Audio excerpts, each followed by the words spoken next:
मुकेश अंबानी की इनकम का अंदाज़ा आप लोग ऐसे लगा सकते हैं कि जब तक आप ये वीडियो देखेंगे वो $230,000 यानी करीब 10 मिनट में वो 2 करोड़ रुपए कमा चुके होंगे।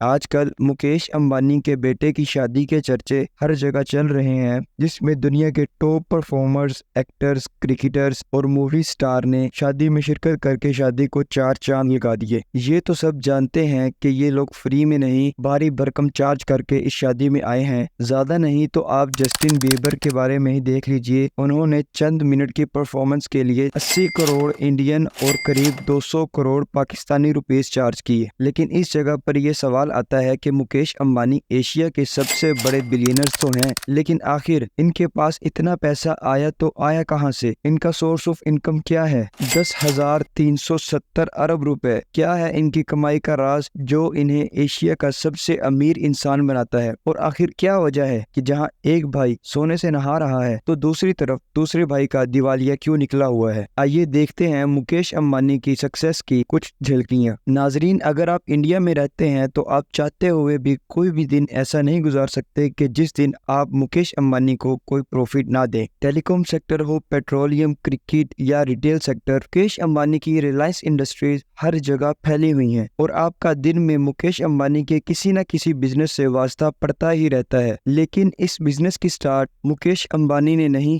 बल्कि उसके बाप धीरूभाई अंबानी ने की थी। 1950 में धीरूभाई अंबानी गुजरात से एक अच्छी जॉब के लिए यमन चले गए। उन्होंने 8 सालों तक इंपोर्ट एक्सपोर्ट के एक कारोबार में क्लर्क की नौकरी की और उसके बारे में एक अच्छा खासा एक्सपीरियंस गेन किया। 1958 में वो वापस इंडिया आए और इस बार उनके पास एक अच्छा खासा बिजनेस आइडिया था। उन्होंने ट्रेडिंग बिजनेस स्टार्ट किया जिसे रिलायंस कमर्शियल कॉरपोरेशन का नाम दिया गया। शुरुआत में ये आरसीसी कंपनी सिर्फ स्पाइसेस का काम करते थे, यानी सिर्फ मसालों की ट्रेडिंग में इन्वॉल्व थी। वो इंडिया से मसाले खरीद कर मिडिल ईस्ट और अफ्रीका में ट्रेड करते थे। क्योंकि 8 साल तक इंपोर्ट एक्सपोर्ट के काम से वाबस्ता रहने की वजह से धीरूभाई को इस बिजनेस का काफ़ी एक्सपीरियंस था।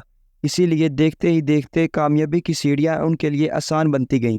लेकिन धीरूभाई कुछ और भी करना चाहते थे। उन्होंने सोचा इंपोर्ट एक्सपोर्ट तो चल ही रही है, अब क्यों ना मैन्युफैक्चरिंग में कदम रखा जाए। 1966 में उन्होंने रिलायंस टेक्सटाइल के नाम से एक नई कंपनी स्टार्ट की। उस वक्त कॉटन पर इंडियन सरकार की तरफ से काफ़ी सख्ती थी, जिसकी वजह से पूरी इंडियन टेक्सटाइल इंडस्ट्रीज में बहरान मचा हुआ था।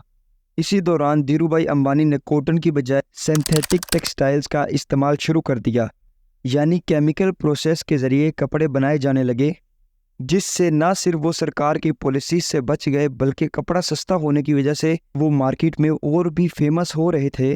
धीरे धीरे रिलायंस इंडस्ट्रीज बढ़ती गई, बड़े बड़े इन्वेस्टर्स और आम पब्लिक भी इसमें इन्वेस्ट करने लग गई। रिलायंस इंडस्ट्री इतनी कामयाबी हासिल कर चुकी थी कि 1987 में क्रिकेट कप का स्पॉन्सर भी रिलायंस इंडस्ट्रीज के पास ही मौजूद था। अब यहाँ पर एक चैलेंज और था कि धीरूभाई को टेक्सटाइल इंडस्ट्रीज चलाने के लिए पेट्रोकेमिकल्स दूसरी इंडस्ट्रीज से खरीदने पड़ते थे। इसीलिए उन्होंने अपना पेट्रोकेमिकल बिजनेस स्टार्ट करने का इरादा कर लिया। इस तरह उन्होंने रिलायंस पेट्रोलियम में भी कदम जमा लिए। जब 1986 में धीरूभाई अंबानी बीमार हुए तब उनके दोनों बेटे अनिल अंबानी और मुकेश अंबानी उनके साथ उनके बिजनेस में हेल्प करने लगे। और जब तक धीरूभाई अंबानी जिंदा रहे दोनों बेटे उनके नीचे मिलकर काम करते थे। लेकिन जब 2002 में धीरूभाई अंबानी की मौत हुई तो एक बहुत बड़ा डिस्प्यूट सामने आ गया। धीरूभाई अंबानी अपने मरने से पहले अपनी विरासत की तकसीम यानी अपनी जायदाद की कोई भी डिवीजन के बारे में नहीं बताकर गए थे। तो अब उनके जाने के बाद रिलायंस इंडस्ट्री का कंट्रोल कौन संभालेगा?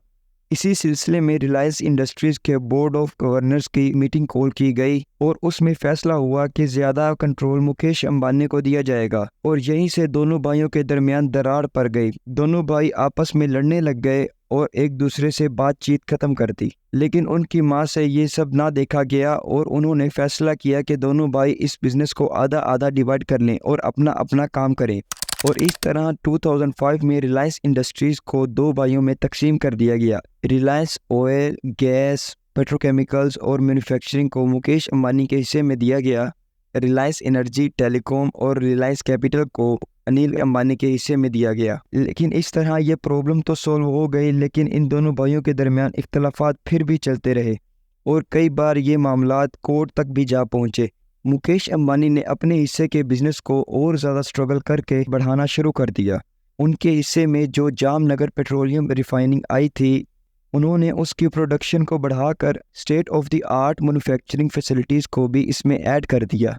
उसके बाद मुकेश अंबानी ने रिटेल इंडस्ट्री में भी कदम रखा, जिसके चलते भारत में इनकलाब बरपा हुआ और पूरे इंडिया में स्मार्ट बाज़ार के नाम से सुपर स्टोर्स और जनरल स्टोर्स बनाए जाने लगे, जिसमें डिस्काउंटेड प्राइस पर हर चीज़ अवेलेबल थी, जहां कंज्यूमर्स को तमाम आइटम्स डिस्काउंटेड रेट पर एक ही जगह पर मिल जाया करती थी। जब 2008 में इंडियन प्रीमियर लीग को इंट्रोड्यूस करवाया गया तो मुकेश अंबानी इसमें भी कूद पड़े। आईपीएल की सबसे महंगी टीम मुंबई इंडियंस को खरीद लिया और ये टीम आईपीएल की अगले कई सालों तक मोस्ट वैल्यूएबल टीम रही। यहाँ तक कि कोरोना के दिनों में जब खाली स्टेडियम्स में मैचेस कराए गए, तब भी मुंबई इंडियंस ने अच्छा खासा प्रॉफिट गेन करके मुकेश अंबानी को दिया।